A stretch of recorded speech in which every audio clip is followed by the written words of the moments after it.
took off for a year-long trip and went through Southeast Asia and China, Japan, and Australia, New Zealand.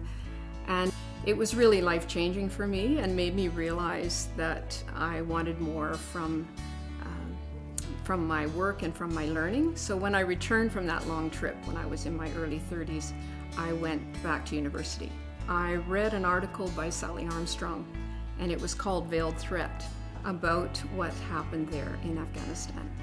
So it was pure shock that really motivated my initial involvement in human rights. And I had to ask myself, but what can I do? What is my role as an individual? So we started Canadian Women for Women in Afghanistan in 1998 in Calgary. And we came together under a shared goal of advancing education for Afghan women and girls. We wanted to be sure that our efforts were led by Afghan women. They are the ones who are the experts. It is those individuals, Afghan women, whose lives are impacted greatly, and they're the ones who know how we can help. I'm an example of an every individual who can just get involved because I asked that critical question, but what can I do? And I started that journey. I can't give answers to where that journey is going to take you, but you got to start, and you've got to pay attention to do it well and keep that path going.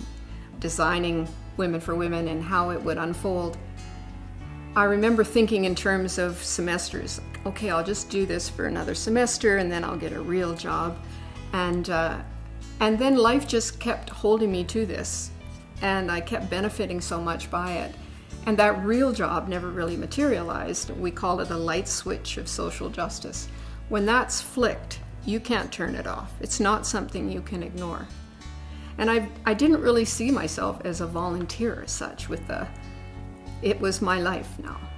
It's a business in terms of running a nonprofit organization, but it's also a spiritual journey as an individual, and it's that lifelong learning.